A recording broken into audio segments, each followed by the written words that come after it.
Tenir entre ses mains un simple livre de famille qui remonte à l'arrière-grand-père, c'est une expérience assez commune en fait. Ouais, tout à fait. C'est le grand classique des repas de famille où on sort les vieux albums. Sauf que, bon, l'exploration d'aujourd'hui, elle ne s'arrête pas du tout au début du XXe siècle, ni même à la Révolution française ou à l'arrivée des premiers colons en Amérique. Ah non, là on est sur une échelle complètement différente. Absolument. L'analyse qu'on fait aujourd'hui porte sur un projet qui recule de, tenez-vous bien, 50 générations, jusqu'à l'année 420. L'an 420. C'est l'époque exacte où l'Empire romain d'Occident est en plein effondrement. C'est fou. Oui, c'est un saut dans le temps qui défie littéralement nos repères habituels. On passe de la petite histoire, celle des anecdotes de village, à la très grande histoire géopolitique.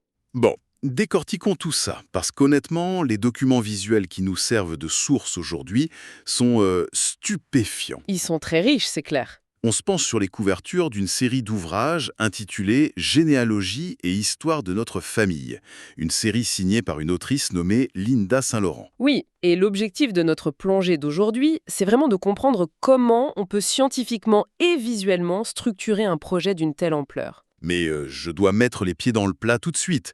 Sur ces fameuses couvertures, sous le titre qui mentionne la généalogie d'un certain Louis-Philippe Saint-Laurent, il est écrit en toutes lettres 50 générations. Exact. Et juste en dessous, il y a la mention l'an 2012 à l'an 420. Non mais attends une seconde, comment est-ce humainement possible? C'est la réaction parfaitement logique face à ce genre de chiffres. Bah oui, la majorité des recherches généalogiques, elles se heurtent à un mur de briques au bout de, 3 ou 400 ans maximum. Oui, généralement autour du XVIe ou XVIIe siècle, ça bloque. Les registres des parois sont brûlés, ou ont été mangés par les rats, ou l'encre est juste devenue illisible. Du coup, est-ce qu'on n'est pas face à une forme de généalogie un peu romancée, voire fantaisiste à ce stade? Le scepticisme est totalement de mise quand on parle du 5e siècle. Mais ce qui est fascinant ici, c'est la transition méthodologique obligatoire qui s'opère dans ce type de recherche très poussée. C'est-à-dire? Eh bien, pour comprendre, il faut regarder la réalité des archives. En Europe ou en Amérique du Nord, la trace écrite des gens du commun, les artisans, les paysans, les journaliers, Ouais. elle n'existe tout simplement pas avant le 15e ou 16e siècle. L'Église et l'État ne s'intéressaient pas du tout à leur naissance ni à leur mort de manière systématique. Ah, donc ça veut dire que pour ne pas voir la chaîne se briser complètement, il a fallu à un moment donné changer de classe sociale. Absolument. Il n'y a aucune autre explication scientifique possible. D'accord. La lignée retracée par Linda Saint-Laurent a dû, inévitablement, se greffer sur une branche de la noblesse ou de la haute bourgeoisie, voire de l'aristocratie européenne. Parce qu'ils étaient les seuls à garder des traces, c'est ça? Exactement. Il y a 1600 ans, les seules personnes dont on prenait la peine de consigner et de protéger la lignée sur de beaux parchemins, c'étaient les rois, les seigneurs et certains hauts dignitaires. Oui, la généalogie des puissants, c'était limite une affaire d'État en fait. C'était crucial pour les questions de succession foncière et de pouvoir, oui. J'essaie de me représenter la chose visuellement. C'est ce qu'on appelle souvent un ancêtre passerelle en généalogie, c'est ça? C'est tout à fait ça. Concrètement, c'est comme si on regardait un sablier géant. Un sablier, oui, c'est une très bonne image. La partie basse du sablier, qui est très large, ça représente les milliers de descendants récents et ordinaires qui sont étalés sur les derniers siècles. Et puis on remonte dans le temps et l'entonnoir se resserre. Voilà, ça devient de plus en plus difficile de trouver des documents, jusqu'à arriver au fameux goulot d'étranglement, ce point de passage hyper fin au milieu du sablier. Et cet ancêtre passerelle, ça peut être par exemple le fils cadet d'un petit noble français ou anglais qui a émigré, ou même parfois un enfant illégitime mais qui a été reconnu. Ah ouais. Et une fois qu'on a réussi à franchir ce goulot très étroit, bam, on débouche soudainement dans la partie haute du sablier. Dans les immenses bibliothèques royales ou les archives nationales. C'est ça. Et là, remonter encore de 1000 ans, ça devient presque un simple exercice de lecture, puisque tout est déjà consigné. C'est une métaphore extrêmement précise. Une fois le goulot d'étranglement franchi, en fait, les archives font le travail à la place du chercheur. C'est quand même dingue. Et d'ailleurs, l'autrice a laissé un indice visuel très très fort de cette transition sur le design même des couvertures de la série principale. Ah bon? Lequel? Si on observe attentivement l'arrière-plan de ces ouvrages, juste derrière les portraits, on remarque un filigrane récurrent.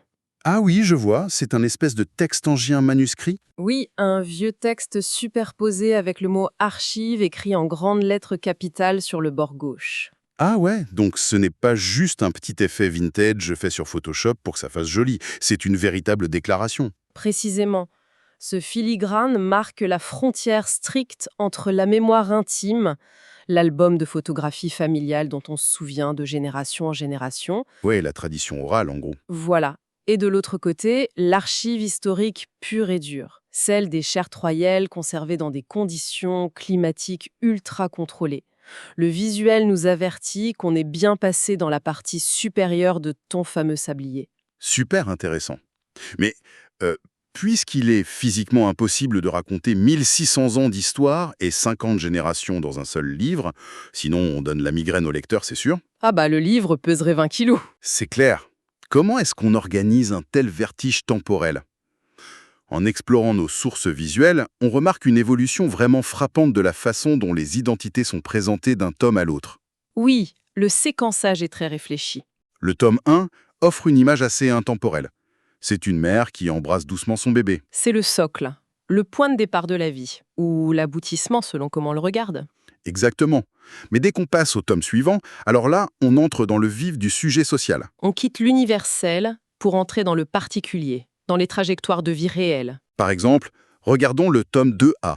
Il s'intitule « Le livre Saint-Laurent dit Charbonnier » et il couvre les générations 3 à 9. Oui, et l'image choisie est très parlante. En couverture, on a ce portrait en noir et blanc d'un couple très âgé. Franchement, c'est saisissant. L'homme arbore une immense barbe blanche très sculptée. Il a le visage taillé à la serpe. Et un regard extrêmement dur. Ouais, le regard perçant de quelqu'un qui n'a pas du tout eu une vie facile. Et la femme à côté de lui a les cheveux tirés, une posture très raide, les mains croisées sur un livre. Il respire littéralement la rudesse des pionniers. Complètement. Et juste après ça, on tombe sur le tome 3A, le livre La Fleur d'Issevigny, qui couvre les générations 3 à 11. Et là, c'est le choc des cultures total. Oui, le contraste est saisissant. Le jeune couple sur la couverture est super pimpant, l'homme est élégamment assis sur une belle chaise en osier avec des motifs complexes, la femme est debout, elle porte une robe claire avec un col hyper sophistiqué. On sent tout de suite qu'on n'est plus du tout dans le même monde. C'est ça, c'est bourgeois, c'est citadin, c'est une toute autre époque et surtout un tout autre statut social. Et cette juxtaposition, elle est cruciale parce qu'elle brise une idée reçue tenace qu'on a souvent sur la généalogie. Laquelle? L'idée qu'un arbre familial serait un bloc monolithique où tout le monde partagerait le même destin. C'est faux. C'est plutôt un organisme tentaculaire. C'est joliment dit. Tu peux avoir une branche de rudes défricheurs de forêt qui survivent à des hivers impitoyables, pendant qu'une autre branche, quelques générations plus tard, ou même dans une autre région, navigue dans un environnement super urbain. Avec un accès au confort, à la photographie de studios élégants, tout ça. Exactement, avec une toute autre forme de statut social. Voilà où ça devient vraiment intéressant. Ce qui me saute aux yeux dans les titres de ces deux tomes précis, c'est cette petite conjonction très spécifique. Le mot « dit ». Ah, le fameux dit. On a Saint-Laurent dit Charbonnier et Lafleur dit Sévigny. Honnêtement, en tant que lecteur d'aujourd'hui, ça paraît presque illégal. Ça fait très roman policier, oui. Mais carrément, j'ai l'impression de lire des pseudonymes de mafieux ou de gens qui tentent d'échapper au fisc en changeant d'identité en douce. Pourquoi diable nos ancêtres ressentaient-ils le besoin d'avoir des noms à rallonge ou des alias officiels comme ça? C'est un trait culturel et administratif fondamental, très ancré dans les racines francophones d'Europe et de la Nouvelle-France notamment. D'accord. Et ce n'est pas du tout pour échapper à la loi, c'est même exactement le contraire. C'était pour se conformer à une administration balbutiante. On porte le même nom de Saint-Laurent, parce qu'elles viennent toutes de la même région d'origine. Comment le notaire ou le curé fait-il la différence? Ils regardent ce qu'ils font de leur journée. Voilà, le curé ou le notaire écrit dans ses registres « Saint-Laurent, celui qu'on dit le charbonnier », donc celui qui fabrique ou vend du charbon de bois. Ah oui, tout simplement. Et avec le temps, la formulation se fiche sur les documents officiels. Le métier a littéralement phagocyté l'identité civile. C'est quand même incroyable. Ton travail devient légalement ton nom de famille pour les 10 générations suivantes, quoi. C'est exactement ça. Et pour l'autre exemple qu'on a vu, le Lafleur dit Sévigné. Parce que Lafleur, ça ne sonne pas vraiment comme un métier. On imagine mal un vendeur de tulipes en plein hiver nord-américain du XVIIe siècle, tu vois. Effectivement. Dans le cadre de la fleur, on touche au deuxième grand mécanisme de ces doubles noms, le passé militaire, ce qu'on appelle les noms de guerre. Ah, les noms de guerre. Il faut imaginer la scène, des régiments entiers de jeunes hommes envoyés par les monarchies européennes pour défendre des colonies ou mener des guerres lointaines. La grande majorité de ces soldats sont analphabètes. Et ils devaient venir d'un peu partout, non? Oui, de différentes provinces avec des patois totalement différents. Dans une même compagnie militaire, le capitaine qui doit distribuer la solde se retrouve avec 15 gars qui s'appellent Jean ou Pierre et aucun d'entre eux ne sait épeler son propre nom de famille. Un cauchemar administratif absolu, quoi. Un cauchemar que l'armée a résolu par pur pragmatisme. L'institution attribuait d'office un nom de guerre à chaque recrue. D'office, Oui, comme ça. oui. Souvent, c'était basé sur une caractéristique physique, un trait de caractère ou l'origine géographique. Un soldat particulièrement vif et joyeux pouvait recevoir le nom de Sans Chagrin. Un soldat très grand devenait l'Espérance. Et pour la fleur, du coup? Eh bien, la fleur, c'est un surnom extrêmement commun qui était souvent donné de manière un peu arbitraire par les officiers ou pour désigner la fraîcheur et la jeunesse d'une nouvelle recrue. D'accord, je vois. Et donc, quand ce jeune soldat nommé Sévigne finissait son service militaire et décidait de s'établir, de défricher une terre et de fonder une famille, il ne reprenait pas simplement son nom civil d'origine. Pas totalement, parce que toute son existence sociale récente, et surtout ses papiers de libération militaire, comportaient son surnom. Ah bah oui, les seuls papiers officiels qu'il possédait. Exactement. Donc, devant les autorités locales pour se marier ou acheter un lopin de terre, il devenait Sévigny dit Lafleur ou l'inverse. C'est vraiment l'empreinte indélébile de l'institution militaire sur la vie d'un homme et de tous ses descendants. C'est fascinant. Et d'ailleurs, le sous-titre du tome 3A mentionne explicitement lignée canadienne et européenne.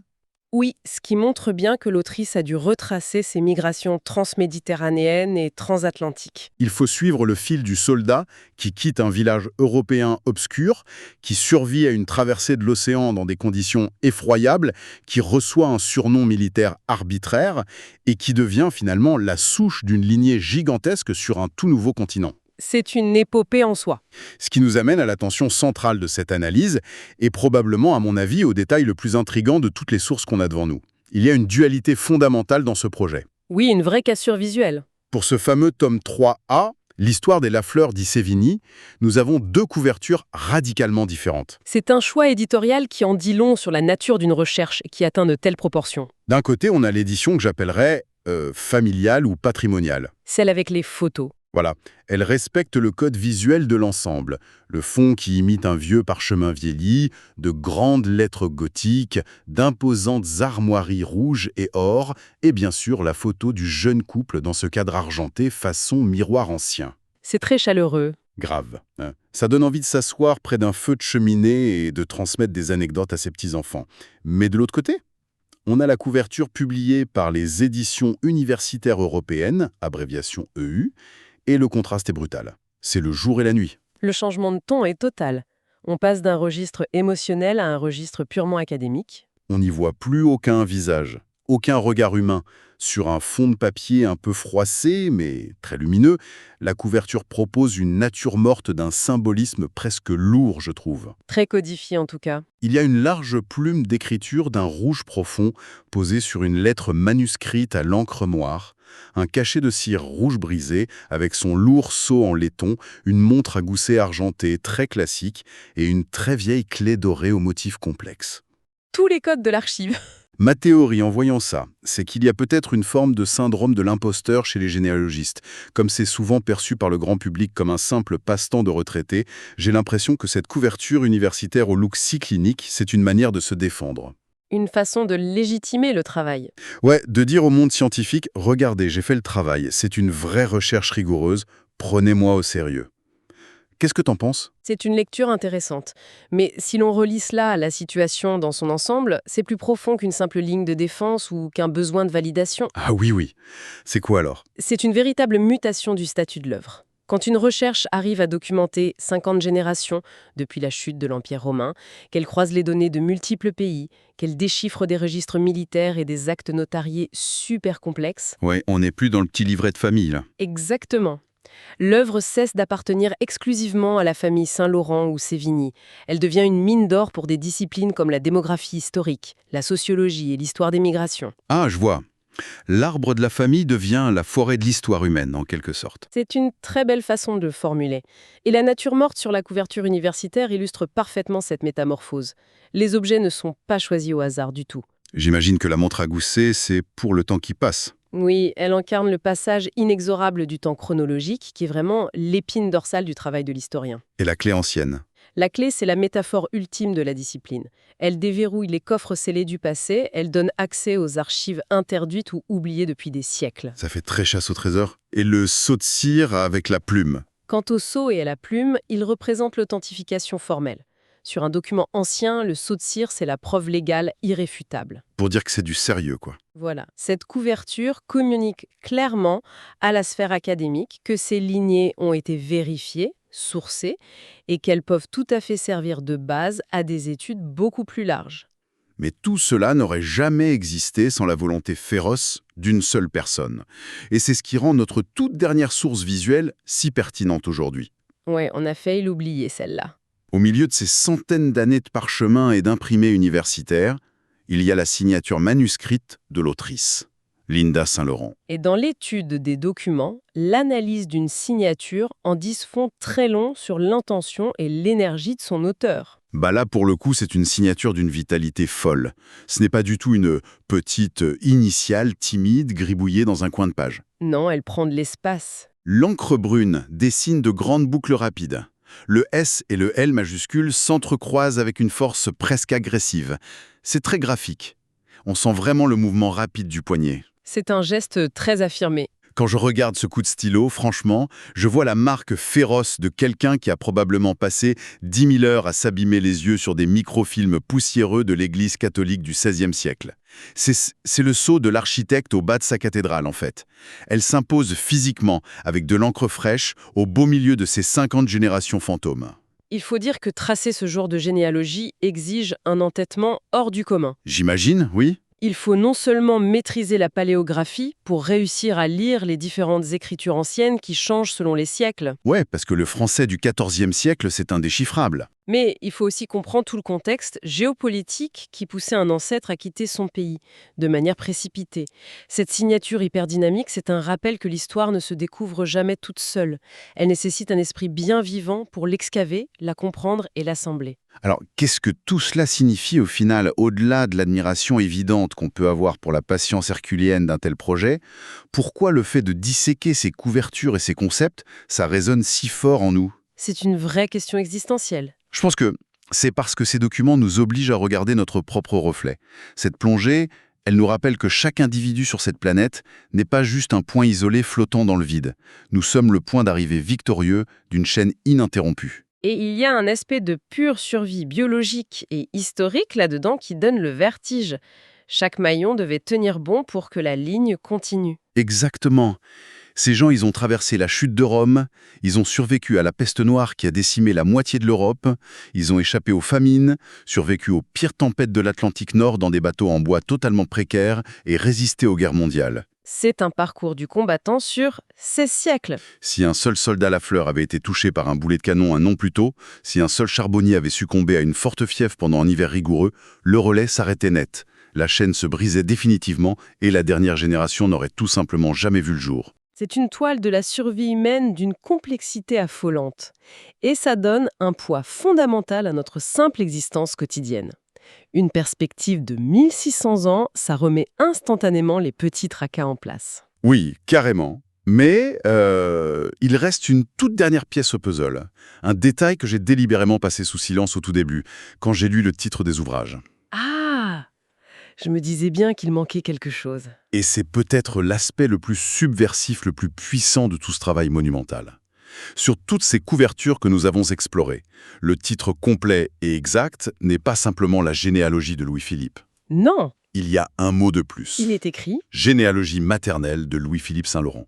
Ce seul mot, maternelle, ça change absolument tout. C'est un choix de conception qui va littéralement à l'encontre de toute la tradition historique et archivistique occidentale.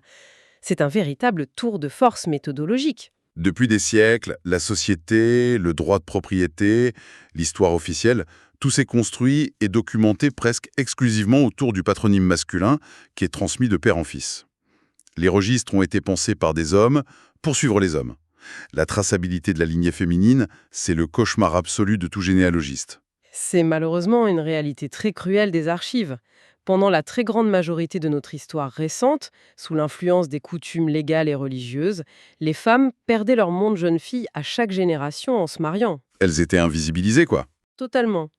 Dans d'innombrables registres paroissiaux ou contrats notariés, elles apparaissent à peine sous leur propre identité. Elles sont souvent réduites à la simple mention épouse de ou veuve de. C'est terrible quand on y pense. Donc retracer une lignée maternelle pure sur seulement 300 ans, ça demande déjà des acrobaties formidables pour retrouver l'identité originelle de chaque grand-mère. Alors le faire sur 50 générations consécutives jusqu'en l'an 420. C'est de la voltige historique sans filet de sécurité.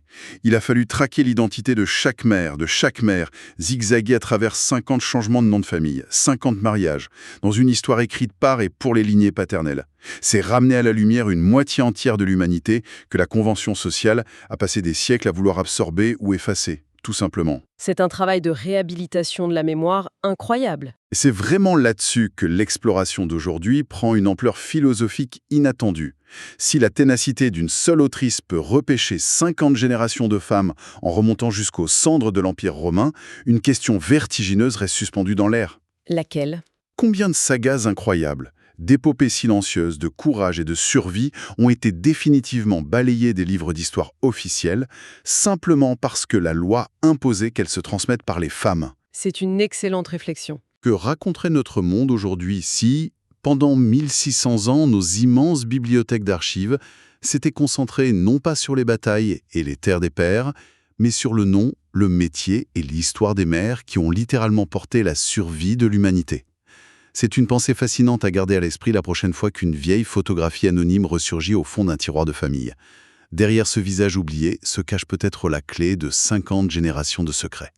Ce fut un véritable vertige temporel aujourd'hui. À très bientôt pour une nouvelle plongée dans l'inconnu.